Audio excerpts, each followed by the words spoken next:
No shit. FCC. You're a smart young lady. It is 4:07 and you are live. Ah, now we're live. Now you can Great. start. So welcome one and all to the City of Oneonta Airport Commission. Regularly scheduled meeting, November 17th at 4 p.m. Why don't you call the roll, please? Chair May, Here. Vice Chair Nissen, Commissioner Grummins, Commissioner Kammerbeek, Here. Commissioner Shields, Here. Councilmember Carson. Here. You have a quorum. Right. We look for a motion then to approve the minutes of the October 20th, 2021 meeting. I'd be happy to make that motion. I'll second the motion. Any additions, questions, comments? Hearing none. Any objections? Hearing none, we will approve by acclamation. Carrie, any correspondence? None. Okay, so we're going to move on to old business. We're going to start updating projects. Lynn, do you want to hit some of that? The terminal apron, and with the fuel farm and the wash relocation? With regards to the terminal apron, we met up here last week with the contractor, McFarland Johnson Engineer, Turner Bradford, and we did our walkthrough. We did not find any or have any complaints about the craftsmanship, workmanship. And so, again, I just want to bring forth that there is a one-year bond, so we have up to next year to find any fault with the workmanship or craftsmanship. And so I think with that, it gives us that reassurance. We'll get through the winter and take a look at everything. They are going to move forward with the addendum of work, which is more stormwater collection, which is on the opposite side of the road coming in. I think we're estimated at another month before that work is done. I think it was sometime before Christmas, probably, where that work's going to get done with stormwater collection. The fuel farm. I have that one. You guys have any questions about the terminal apron and the walkthrough with the contractor? Okay, so you're all on board with that. Fantastic. We'll move on to the fuel farm. Next one. With regards to the fuel farm, Chair May and I kind of cornered our engineering representative in the lobby. This is getting a little frustrating, I think, for both of us. We understand anything to do with government takes time, but we opened the bids in May. I think it was May 26th. We opened the bids for the fuel farm, and that's when we found out that we weren't going to be able to make that happen with existing grant money. And since then, only 2 ideas have been tossed around. We finalized rather quickly on one, which we've gone over with you and the other commissioners, of relocating the fuel farm. Obviously, it's above ground, self-contained, triple wall.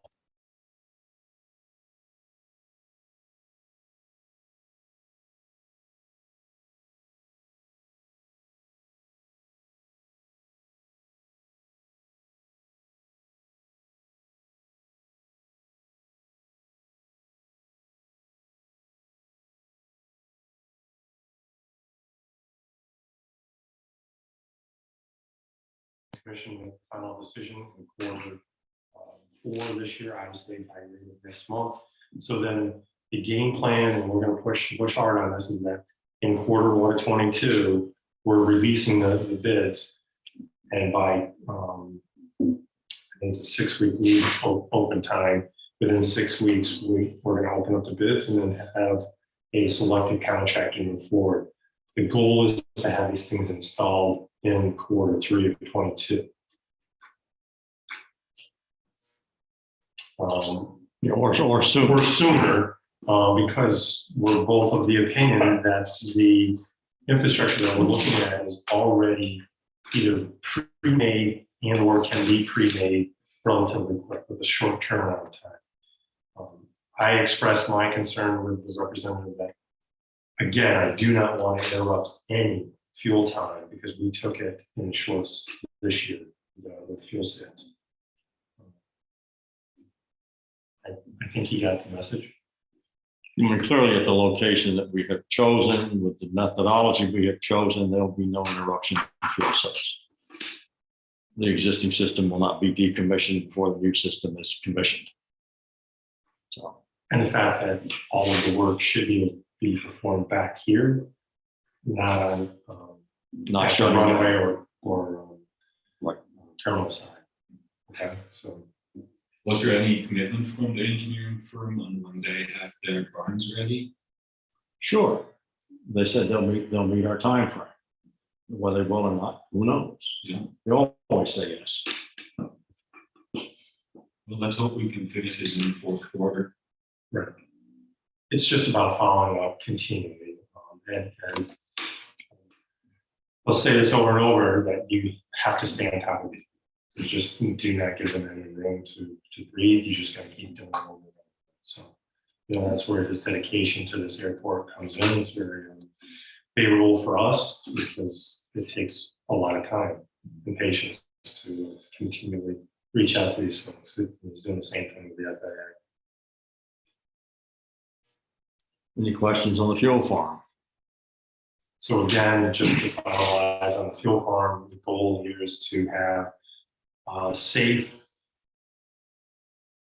a newer, safer infrastructure for the sale of fuel. By doing this, going to a little bit larger capacity allows us to purchase fuel at a lower cost, keep the same or about the same number, increases our profit margin and our overall sales, which helps, with the overall operations of the airport.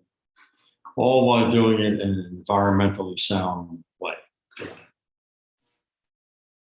All right, so the last item we want to review is the AWAS relocation. So we covered this last month, but just want to refresh on it again. You are aware that we're looking at the location to the left of this meeting room over on Beacon Hill. Okay. Is that what we've named that? That's Beacon Hill Yeah, I now? think Chris has, and I like it actually. Chris Kuhn is director of Louisiana Job Corps. As you know, this is our relationship with Job Corps is how we get this terminal completed. That relationship's been strengthened with the drone program located here on the airport proper. I would like to, under new business, share some other news about that relationship.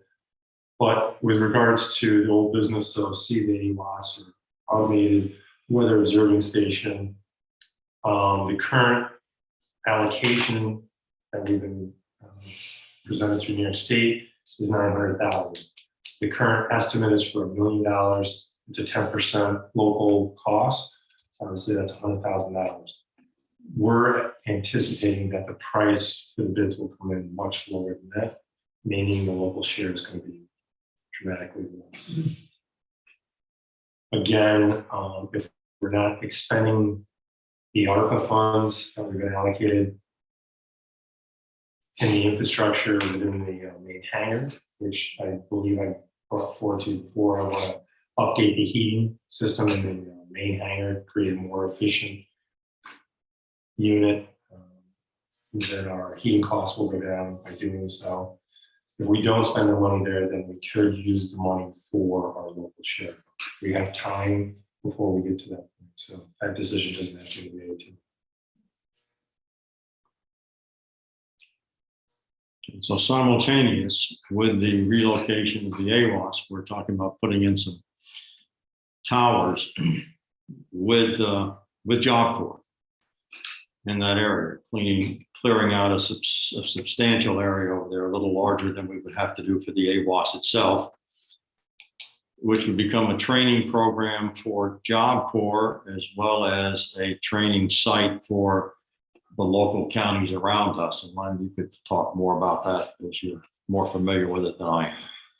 So last week, we actually met with Director Kuhn from Louisiana Job Corps along with his bosses from DC.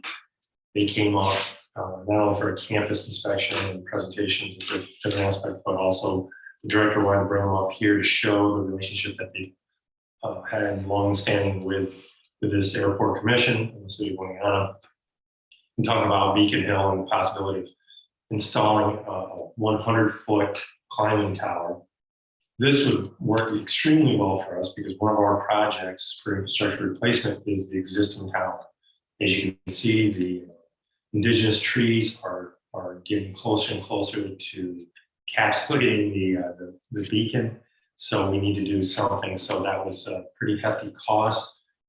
We're trying to find out where we could get money to replace that. And now this, to us, seems like a great opportunity that Job Corps would be able to come in and, as Ed just said, the vegetation removal would happen through their organization and also the installation of at least one tower, one flagging tower.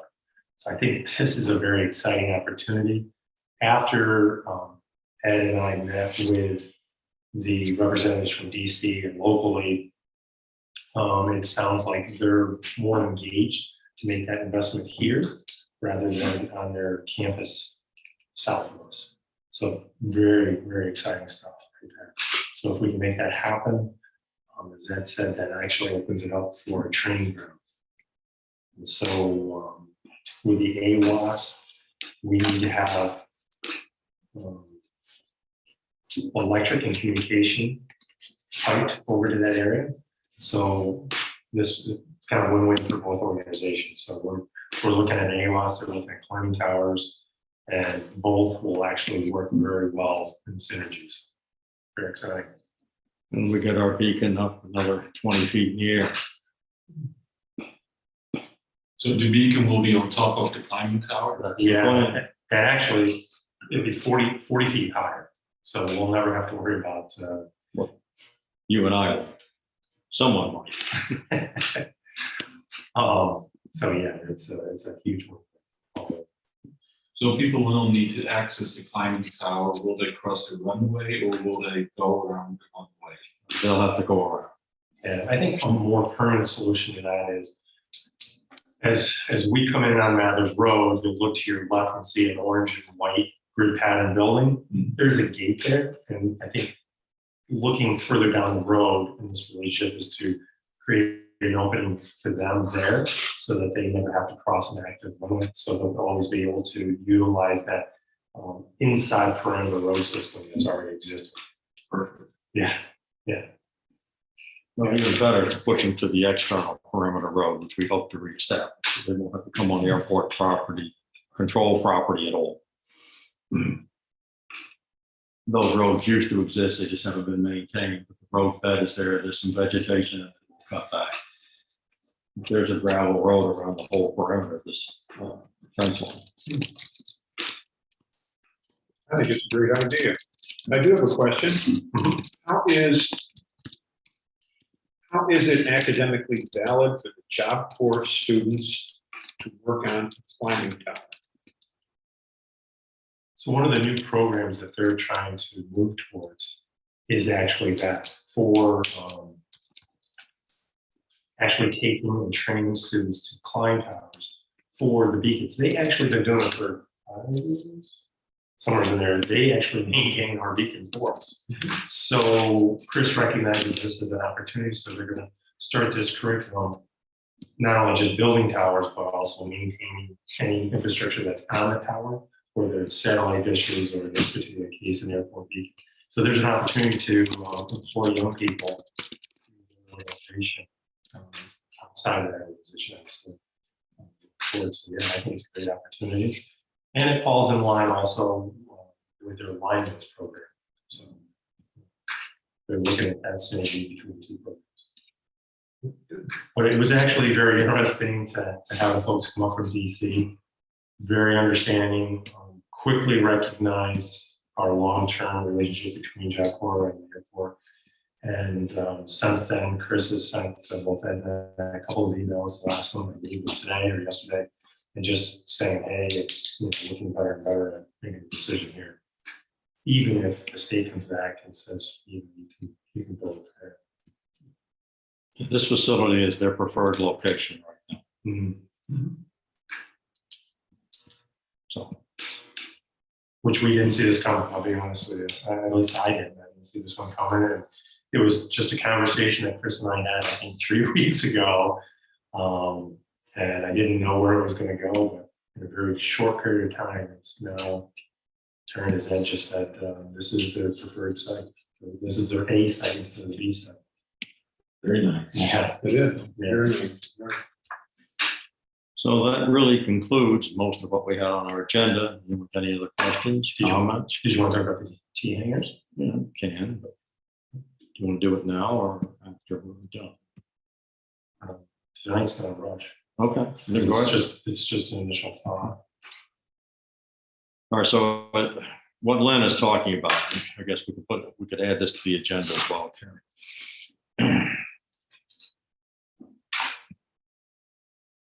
Once the parallel taxiway gets constructed on 24, we lose two of the T hangers, the A and B T hangers. Access to them will be limited. We've got the FAA to agree to allow the buildings to stand. Initially, they wanted to destroy them, so they're going to stand as buildings for other airport services and use. We have asked them then, as a result of the parallel taxiway, removing access to these hangars, to provide us two new T hangars off the parallel taxiway. Well, Len, you can pick that up from there. So we do have a rather large area. I consider it more than 3/4 of the way down to 2 on the right-hand side. That could be for economic development. When you look at the infrastructure that we have here, right, 1 gig of internet, downloadable and upload speed, along with all the electricity, correct me if I'm wrong, 3 gig? Well, you've got 10 megawatts of three-phase power. So more than enough electricity to handle anything that would be interested, any organization that would be interested in. Probably for you guys, it's new. We went to a conference 3 years ago and ended up starting having a conversation with a startup business that had won serious money from New York State. I believe it was $1 million through their startup funding system. And it was basically, they're creating a new type of engine for unmanned aerial systems. And so the company president came along with his CFO and came down and actually did a site locator visit and was very interested, but we weren't really set up for it. Really not a clear communication of where they could start building. So I think since then, we've identified this area between here and 24N as an economic development park and recognize that the topography offers that opportunity along with the infrastructure that's already in place. So the lower hangars that I just mentioned, A and B, would stay now. At some point here, probably next month, we're going to have to make a decision whether we want to add the construction of replacement hangars in this industrial park to be part of the taxiway construction. This commission is going to have to make that decision. You know, it's a little bit, I'm looking at the email I can forward to you guys, but basically it's a little bit more complicated than we thought it was going to be. It's going to cost the annual monies that we use from the FAA to help pay for our engineering. So I think as a commission, what I'll do is I'll forward this to you guys and take a look at it. We'll talk about it. There's no rush right now. We'll talk about it at a later time next month. It's not negative news. As it stands right now, with losing the ability for A and B, the FAA has already promised us at least the target. Now we're entering into the possibility of T hangars. So is this the best option, or should the city of Indiana go out and do, whether it's for a bond, pay back ourselves, or is this the best option coming from the FAA? It's something we'll just talk about next month. A lot of those funding sources are up in the air right now. Yeah, I mean, our engineer is trying to also introduce the possibility through the infrastructure bill that was just signed for $1 trillion. 1.2 trillion, there's 900 million for GA airports. So obviously there's going to be this big pile of people beating the tar out of each other to just under the top of that. So we're going to send you two first. Well, no, but being a GA airport, that does take out, the LaGuardias and the Newarks and the big boys. So the pool is a little small. And I think last month I kind of touched on it. I was up here with our engineer and we had a Zoom meeting with our FAA representatives out of New York City. And I did a follow-up email and that was responded very positive with two of the lead FAA representatives. They actually, at one point in time, just a few short years ago, they flew up here. So they were very familiar with the layout of Long Island. They remember quite a bit of the assets that we have here. They're excited that someone here is going to strongly advocate for the use of this airport. So I think we're kind of in that top tier of advocacy for the work on that. But time will tell. When they start making big shifts. Positive out of COVID is that there was no local contribution. I'll be watching this. So that was the one helpful thing for this airport is that we didn't have to go back to the council and ask for local contributions. So Well, there'll be more, and some of that came out of a meeting that I had this afternoon with the current mayor. The city funding is not what it ought to be. So we have to advocate dramatically with the new council and the new mayor for continued support when most of the people on the council are not even aware that there's an airport and haven't been here. And what are we doing with it? And why are we spending money there? But that can be a subject for another meeting and another day. Anyone have anything else? No? Carry any correspondence? Um, Okay, well, with that said, then I'll look for a motion to adjourn. I'll make a motion to adjourn. Any objections?